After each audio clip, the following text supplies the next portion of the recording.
Power made a mistake that night. It assumed silence meant weakness. A black billionaire woman mocked two poor boys publicly and walked away confident she had won. She never noticed what the boys were doing. They weren't reacting. They were remembering. The venue was designed to impress before a single word was spoken. A restored urban landmark stood at the center of the city, its glass facade glowing under carefully placed lights, reflecting wealth back onto itself. Inside, polished floors carried the quiet echo of expensive shoes, and every surface seemed curated to signal progress, influence, and control. This was not merely a charity gala tied to urban redevelopment, it was a public performance of power.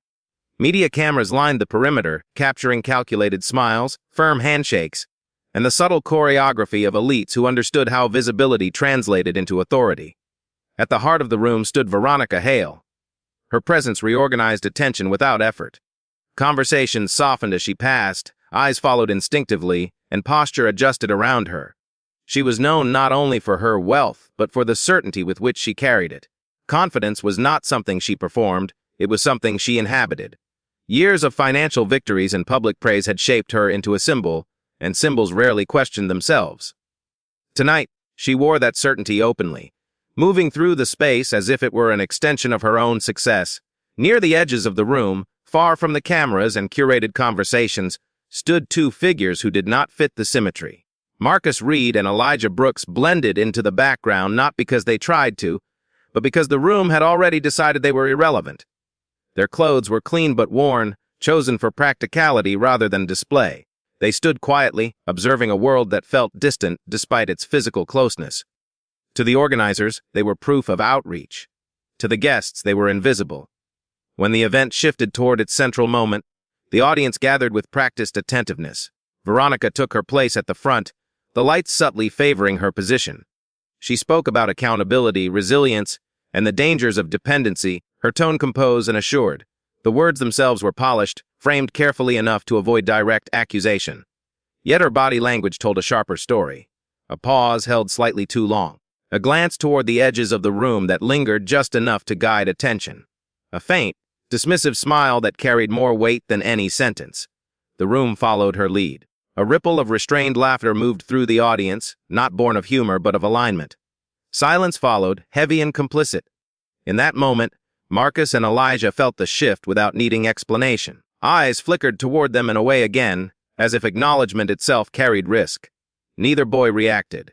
They had learned early that visibility could invite consequences they could not control. The imbalance was unmistakable.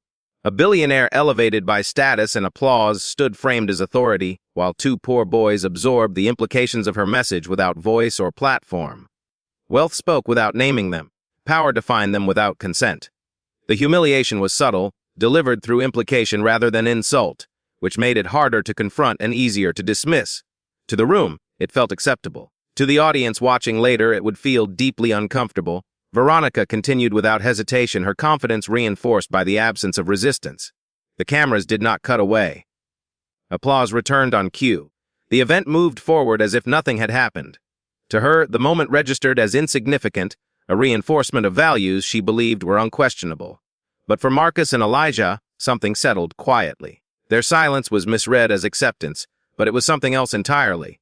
It was containment, a moment stored with precision, not blurred by emotion, not diluted by reaction. As the room returned to its polished rhythm, the humiliation lingered where no one else thought to look. The discomfort of that moment did not come from cruelty alone. It came from how ordinary it felt.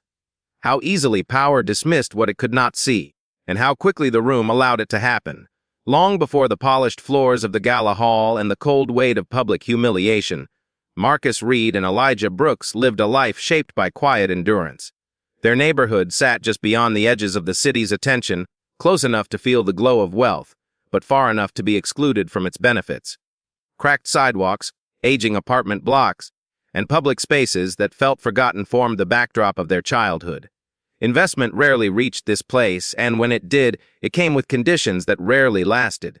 Nothing about their surroundings suggested safety or opportunity, yet both boys learned early that survival depended on awareness rather than hope. Marcus grew into responsibility before he fully understood what childhood was supposed to feel like. His days were structured not by choice but by necessity. He learned to wake up early, manage time carefully, and carry obligations that belonged to adults. School was not just education for him, it was a system he had to navigate without mistakes. One misstep could follow him longer than it would follow someone else. He understood that discipline was not optional. It was protection. Every action was measured, every reaction controlled, because mistakes were expensive in ways people outside his world rarely noticed. Elijah's development followed a different rhythm. Where Marcus focused on control, Elijah focused on observation. He noticed patterns before he noticed possibilities. He paid attention to how authority moved, how certain voices were heard instantly while others disappeared into noise. Silence became his shield. Teachers sometimes mistook his quiet nature for disengagement, unaware that he was absorbing everything. Elijah understood that speaking without leverage often led nowhere, and sometimes speaking at all created unnecessary risk. He learned to read rooms the way others read books, filing away information without announcing what he knew. Together, they formed a balance that required no explanation. Their friendship was not built on constant conversation or shared dreams spoken aloud. It was built on consistency. They trusted each other because both understood what it meant to be careful. Dreams existed, but they were handled gently, like fragile objects that could shatter if exposed too early. Talking about the future felt dangerous in a world that punished expectation. Instead, ambition lived quietly in routines, in preparation, and in the discipline they practiced when no one was watching.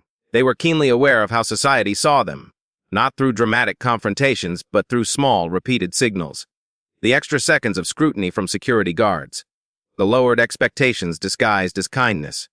The way authority figures spoke about them rather than to them. Over time, these moments taught them a harsh clarity. Being underestimated was both a limitation and an advantage. It closed doors, but it also reduced attention. Reduced attention meant fewer obstacles, fewer challenges, and more room to observe. Their neighborhood demanded resilience, but it also taught strategy. Chaos existed, but Marcus and Elijah chose structure. They avoided unnecessary conflict, not because they were afraid, but because conflict often benefited systems designed to control people like them. They watched peers react emotionally and pay for it with consequences that lasted longer than the moment. From that observation, they learned restraint. Restraint was not weakness. It was intelligence shaped by experience. Nights were often the hardest. Exhaustion settled in quietly, blending with frustration and a sense of being overlooked. There were moments when anger surfaced, sharp and immediate, then retreated as quickly as it came. They did not romanticize their struggle. They understood it too well. Survival required energy, and wasted energy was a luxury they could not afford. Endurance became their defining trait, not because it was noble, but because it was necessary. What set Marcus and Elijah apart was not external support or sudden opportunity. It was awareness.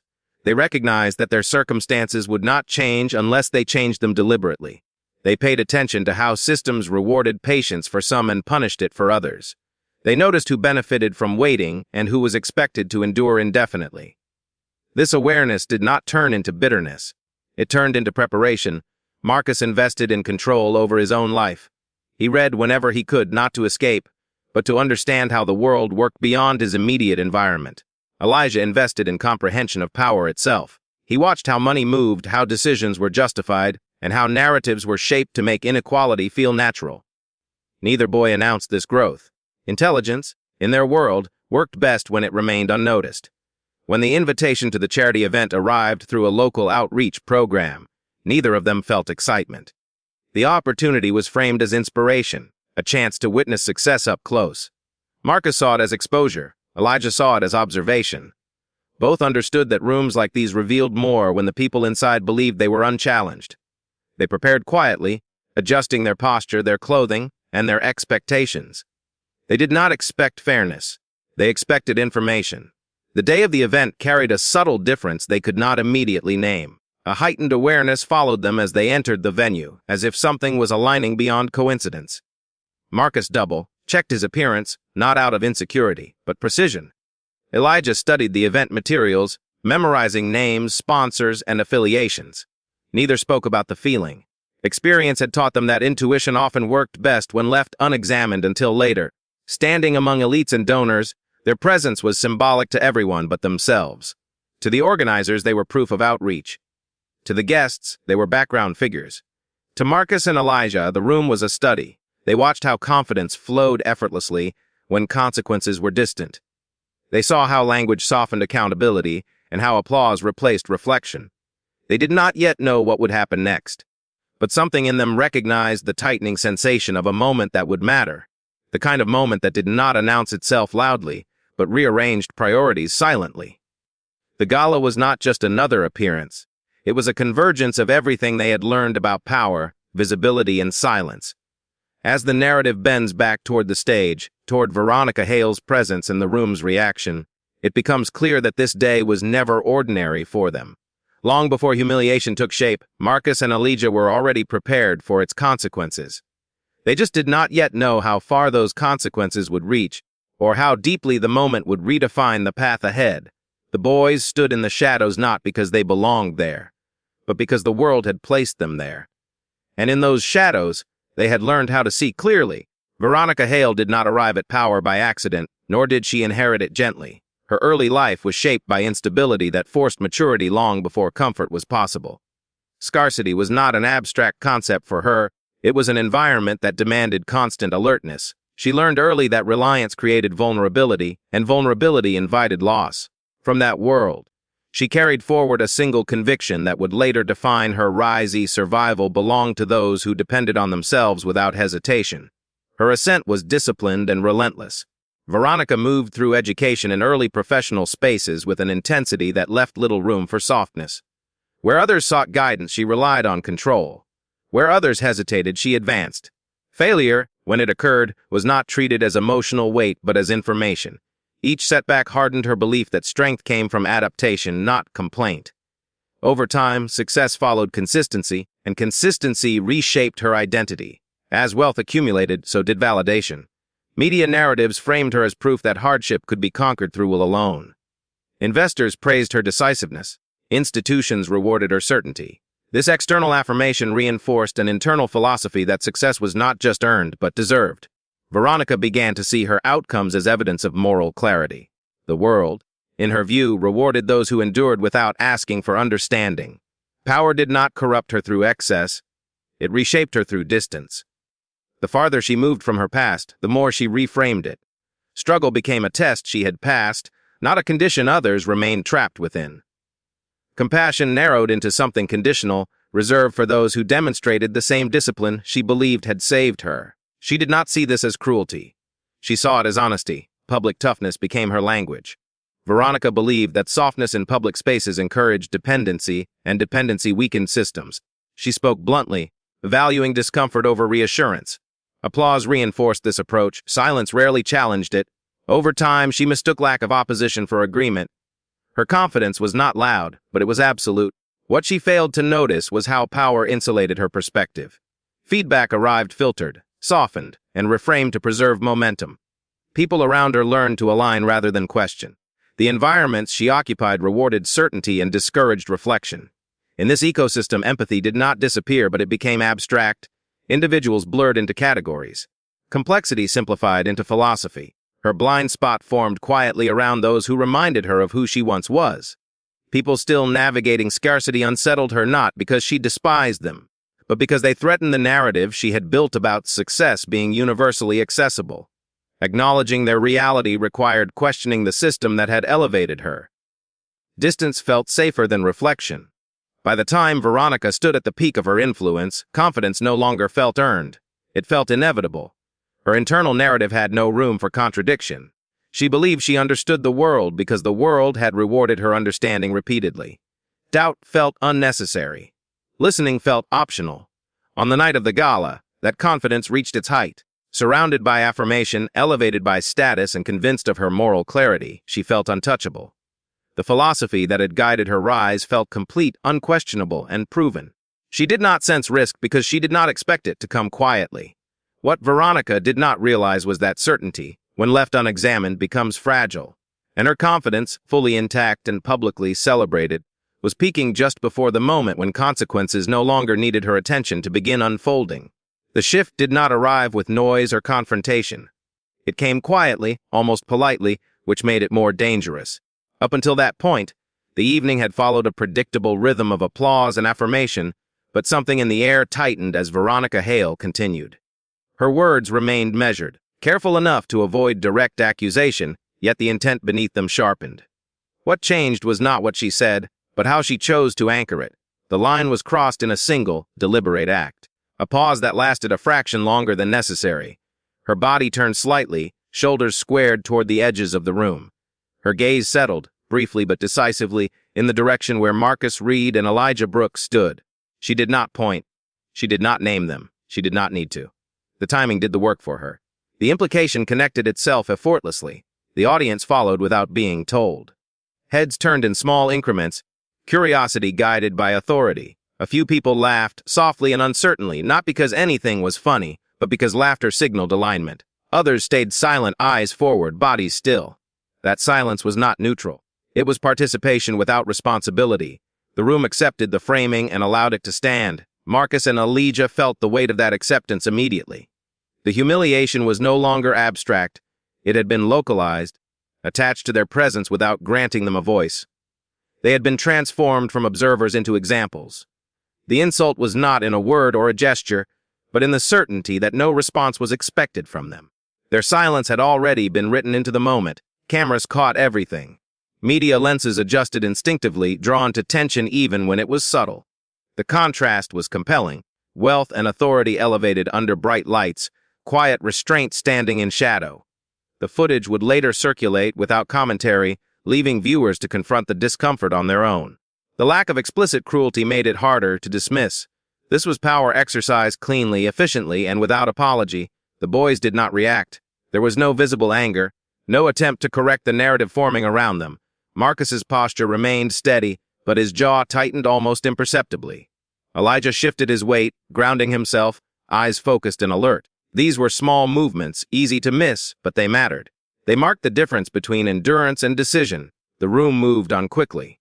Applause returned, conversations resumed, and Veronica concluded her remarks to approval.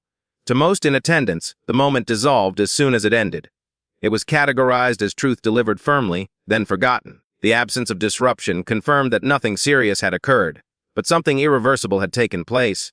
For Marcus and Elijah, the humiliation did not blur with time. It crystallized. The lack of reaction was not confusion or fear. It was restraint. They understood that responding in the moment would only complete the narrative imposed on them. Silence preserved ownership. It allowed the moment to remain intact, unclaimed by those who believed they had defined it. As the event continued around them, the boys remained still. In that stillness, a decision settled without words. The humiliation had not been ignored. It had been stored. And what was stored carefully was not meant to disappear. They left the venue without drawing attention. No dramatic exit, no visible rupture that would signal consequence to anyone watching. The gala continued behind them, polished and intact, its noise fading as the doors closed. Outside, the city felt colder, or perhaps Marcus Reed and Elijah Brooks were simply more aware of it now.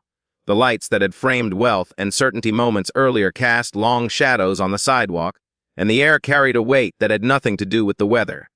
Neither boy spoke. Silence followed them naturally, not as absence but as containment. The humiliation they had absorbed had not dispersed into emotion yet.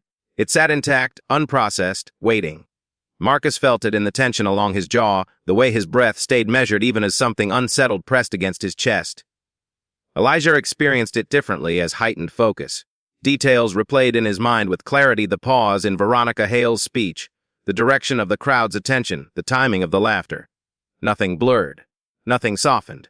As they walked, the initial sting began to shift. Humiliation, when left unexamined, often turns inward. For a brief moment, Marcus felt that familiar urge to shrink, to minimize himself, to disappear into the background the way the world expected. He recognized the instinct immediately and rejected it just as quickly. Disappearing had kept him safe before. It had never changed anything. Elijah's processing moved colder, more deliberate. He understood that anger would have been easier. Anger would have given the room exactly what it expected. It would have provided spectacle, something to dismiss or control. Silence had done the opposite. Silence had unsettled the narrative without completing it. That realization settled between them without words. By the time they reached a quieter stretch of street, the humiliation had begun to change shape. It was no longer something happening to them. It was something they were holding. The shift was subtle but permanent. Hurt transformed into resolve, not through passion, but through clarity. The moment had revealed something essential about power. It showed how easily authority relied on assumption, how confidently it mistook restraint for defeat. They did not make promises to each other. Their lives had taught them that vows spoken under emotion rarely survived time. What changed instead was direction. Marcus began thinking in structure rather than reaction. He understood that survival could no longer be the goal. Control had to extend beyond the present. Education, access, preparation, these were no longer abstract ideas. They were tools. Elijah began thinking in systems.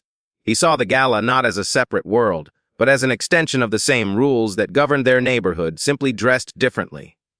Power operated consistently. It rewarded silence when it felt safe and punished it when it felt threatened. The key was timing. Silence, applied deliberately, could become leverage. By the time they reached their block, the decision had settled without ceremony. The humiliation would not be discarded or confronted impulsively. It would be studied, stored, used. The people inside that room believed the moment had ended when applause returned. That belief was the most dangerous mistake of all. As they stepped inside their building, nothing about their environment had changed. The walls were the same, the light flickered the same way it always did, yet both understood that something irreversible had begun. Silence had stopped being a shield. It had become a strategy, and whatever came next would not be accidental, emotional, or immediate. It would be calculated, public, and when it arrived, it would feel shocking precisely because no one had seen it forming. Time did not change them all at once. It moved quietly, measured in routines rather than milestones, stretching across years that looked ordinary from the outside and exhausting from within. Marcus Reed and Elijah Brooks grew older without ceremony, their lives marked not by dramatic transformation, but by relentless consistency. The city around them shifted slowly, but their environment remained largely the same, demanding discipline every day without offering recognition in return. Marcus focused on structure as if it were oxygen. Education became his anchor, not because he believed it guaranteed escape, but because it created leverage. He balanced classes with work, often stretching himself thin, learning how to function under pressure without complaint. Sacrifice followed him everywhere. Sleep shortened. Social life disappeared. There were moments when exhaustion blurred into doubt, when progress felt theoretical rather than real. More than once, he came close to believing that effort alone would never be enough. Each time, he adjusted rather than retreated, tightening his routines instead of loosening them. Elijah's growth unfolded differently. He treated time as an apprenticeship in understanding systems. Skills mattered, but comprehension mattered more. He studied how institutions protected themselves, how money moved quietly through public language, and how reputations were shaped by repetition rather than truth. His learning was rarely visible. While others chased credentials, Elijah chased patterns.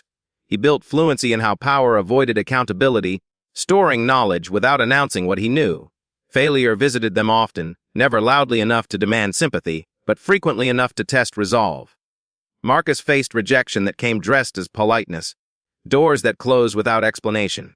Elijah watched plans stall because life demanded sacrifices that ambition could not override. There were nights when the weight of delayed progress felt heavier than humiliation ever had. Giving up would have been easier. It would also have confirmed every assumption made about them. What kept them moving was loyalty, quiet and unspoken. They did not motivate each other with speeches or promises. They checked each other through consistency. When Marcus grew discouraged, Elijah recalibrated the plan. When Elijah disappeared too deeply into analysis, Marcus forced forward motion. They did not allow pain to become noise. Noise attracted attention. Attention arrived too early. They stayed unseen by design. Visibility without leverage felt dangerous. They watched others rise too quickly, become symbols, and lose control of their own narratives. Marcus learned how to be competent without demanding recognition. Elijah learned how to influence outcomes without revealing presence. Together, they refined patience into something sharper than ambition. Years passed this way. Slowly, almost imperceptibly, preparation began to intersect with opportunity. Not a breakthrough, not a victory, but an opening. A small alignment between access and understanding. Marcus encountered work that exposed him to how decisions were actually made. Elijah noticed inconsistencies in public narratives that hinted at deeper structures beneath them. The opportunity did not announce itself. It hovered at the edge of their awareness, incomplete and uncertain, demanding caution rather than excitement. They did not rush toward it. They recognized it for what it was, the first sign that their invisible work had not been wasted. And somewhere in the distance, without either of them naming it aloud, The sense grew that what came next would no longer remain private. The years of silence had built something. Whatever was forming would not arrive by accident. It would arrive because they had prepared for it when no one was watching. The shift did not arrive as recognition or reward. It arrived disguised as access, quiet and technical, the kind that most people overlook because it did not promise certainty.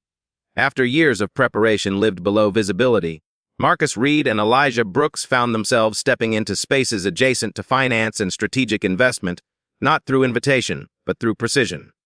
Their entry point was narrow, built on competence rather than permission. Marcus's path moved through structured environments where numbers mattered more than narratives. He learned the language of deals, projections, and risk assessments, not as abstractions, but as tools that shaped real neighborhoods. He watched how decisions were framed internally, how redevelopment was sold as progress while quietly reallocating control. His presence was tolerated because he was useful. He did not challenge the system.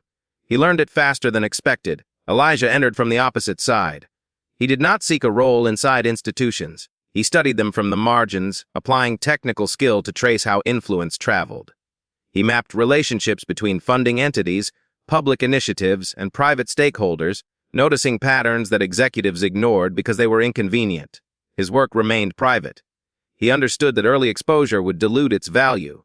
Information revealed too soon became noise. Together, they began to outmaneuver systems designed to exclude them, not through defiance, but through mastery. Marcus learned how to speak in the tone that power trusted. Elijah learned how to read what that tone concealed. Their early successes were small, technical, and intentionally quiet. No announcements. No celebration. Visibility without leverage still felt dangerous. What made the moment different was alignment.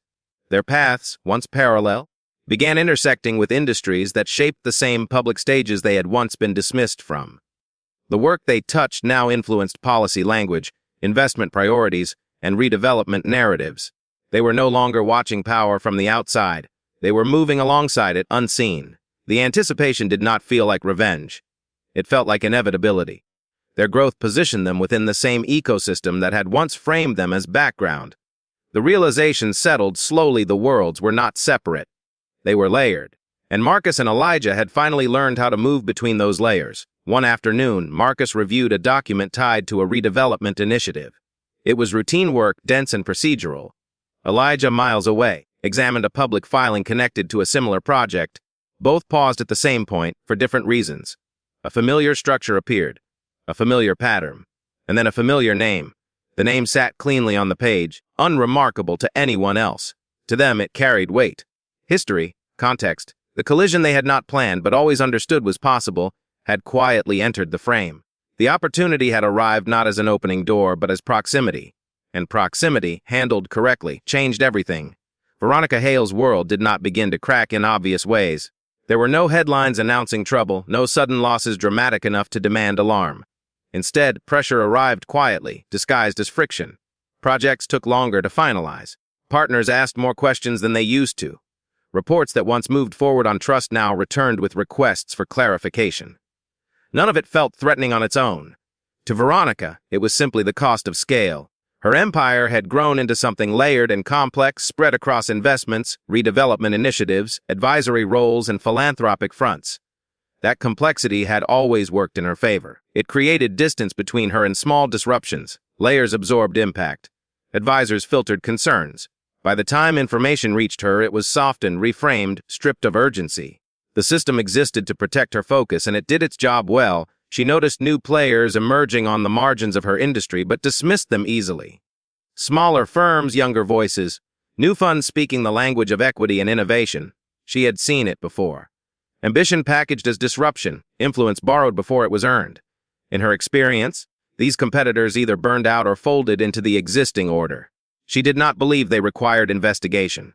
Real threats announced themselves. These did not. That confidence shaped her blind spot. Veronica trusted that anything significant would rise into her awareness naturally. Her past victories had taught her that importance demanded attention. If something mattered, it would force its way into the room. Silence, in her mind, still meant insignificance. She did not consider that silence could be deliberate. Meanwhile, Marcus Reed and Elijah Brooks continued operating beneath that threshold. Their influence did not grow through visibility, but through alignment. Marcus moved deeper into professional spaces, gaining access to internal logic without drawing focus. He became reliable, precise, difficult to question. Elijah's work remained external, mapping connections and inconsistencies that others ignored because they disrupted comfortable narratives. Their presence was never obvious enough to trigger defense. Veronica's confidence prevented curiosity. She saw no reason to look closer at subtle changes in public discourse, at the way questions around redevelopment were becoming sharper, more informed. Journalists connected dots that had once remained separate. Community conversations referenced data rather than emotion. None of it pointed to a single adversary, which made it easy to dismiss. Power prefers identifiable opposition. This was diffuse, impersonal, and therefore underestimated. The irony lay in familiarity. The system Veronica had mastered was now being understood by people she did not recognize. The same structures that elevated her were being learned, quietly, from different angles. But because the learning did not announce itself, she assumed control, remained intact. Her days continued as usual. Meetings, approvals, public appearances framed by the same polished certainty. Confidence still followed her into rooms. Applause still arrived on cue. The absence of open resistance reassured her. The empire felt stable because nothing demanded immediate correction. Then the announcement appeared. A major public event, framed as a forward-looking summit on redevelopment and investment. High-profile sponsors. Media coverage guaranteed. A ceremonial stage designed to reinforce leadership and vision. Veronica's name sat prominently on the program. So did several newer partners she barely registered. The event felt like validation, an opportunity to reaffirm authority and quiet any growing skepticism. She approved her participation without hesitation. What Veronica did not realize was that this event was no longer just a platform. It was a convergence point. The quiet pressure surrounding her had been moving toward visibility, and the stage had already been set. The blind spot was not ignorance. It was certainty. And certainty, left unexamined, had just placed her directly in the path of consequences she still did not see coming. If this story made you uncomfortable, that reaction matters. Stories like this only reach the right people when they're shared quietly but intentionally. Stay connected and support thoughtful stories that value awareness over noise. When you witnessed something unfair in public, did you speak up or did you remember it for later?